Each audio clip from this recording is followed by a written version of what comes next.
Au nom d'Allah, le tout miséricordieux, le très miséricordieux. Par l'étoile à son déclin. Votre compagnon ne s'est pas égaré et n'a pas été induit en erreur, et il ne prononce rien sous l'effet de la passion. Ce n'est rien d'autre qu'une révélation inspirée, que lui a enseigné l'ange Gabriel à la force prodigieuse. Doué de sagacité, c'est alors qu'il se montra sous sa forme réelle angélique, alors qu'il se trouvait à l'horizon supérieur. Puis il se rapprocha et descendit encore plus bas, et fut à 2 portées d'arc ou plus près encore. Il révéla à son serviteur ce qu'il révéla, le cœur n'a pas menti en ce qu'il a vu. Lui contestez-vous donc ce qu'il voit? Il l'a pourtant vu lors d'une autre descente, près de la Sidratul Muntaha, près d'elle se trouve le jardin de Mawa, au moment où le lotus était couvert de ce qui le couvrait. La vue n'a nullement dévié ni outrepassé la mesure.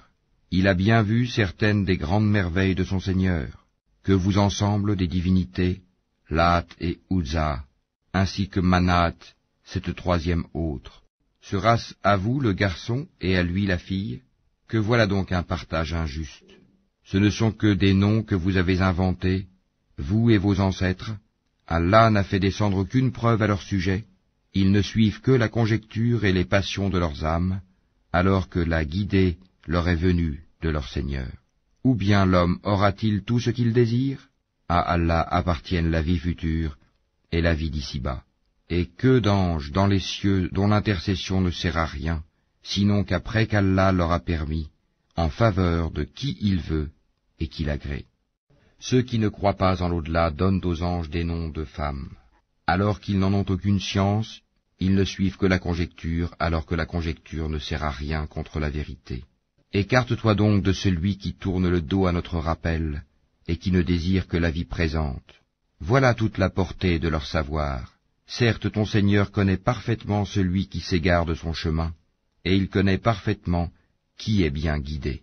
À Allah appartient ce qui est dans les cieux et sur la terre, afin qu'il rétribue ceux qui font le mal selon ce qu'ils œuvrent, et récompense ceux qui font le bien par la meilleure récompense. Ceux qui évitent les plus grands péchés ainsi que les turpitudes, et qui ne commettent que des fautes légères. Certes, le pardon de ton Seigneur est immense, c'est lui qui vous connaît le mieux quand il vous a produit de terre, et aussi quand vous étiez des embryons dans les ventres de vos mères. Ne vantez pas vous-même votre pureté, c'est lui qui connaît mieux ceux qui le craignent. Vois-tu celui qui s'est détourné, donné peu, et a finalement cessé de donner? Détient-il la science de l'inconnaissable en sorte qu'il voit? Ne lui a-t-on pas annoncé ce qu'il y avait dans les feuilles de Moïse, et celle d'Abraham qui a tenu parfaitement sa promesse de transmettre, qu'aucune âme ne portera le fardeau, le péché d'autrui, et qu'en vérité l'homme n'obtient que le fruit de ses efforts, et que son effort en vérité lui sera présenté le jour du jugement. Ensuite, il en sera récompensé pleinement, et que tout aboutit en vérité vers ton Seigneur, et que c'est lui qui a fait rire et qui a fait pleurer, et que c'est lui qui a fait mourir et qui a ramené à la vie, et que c'est lui qui a créé les 2 éléments, le couple, le mâle et la femelle, d'une goutte de sperme quand elle est éjaculée, et que la seconde création lui incombe, et c'est lui qui a enrichi et qui a fait acquérir, et c'est lui qui est le Seigneur de Sirius, et c'est lui qui a fait périr les anciens, Had, ainsi que les Tamoud, et il fit que rien n'en subsista, ainsi que le peuple de Noé antérieurement, car ils étaient encore plus injustes et plus violents, de même qu'il anéantit les villes renversées, et les recouvrit de ce dont il les recouvrit. Lequel donc des bienfaits de ton Seigneur mets-tu en doute? Voici un avertisseur analogue aux avertisseurs anciens. L'imminente, l'heure du jugement s'approche.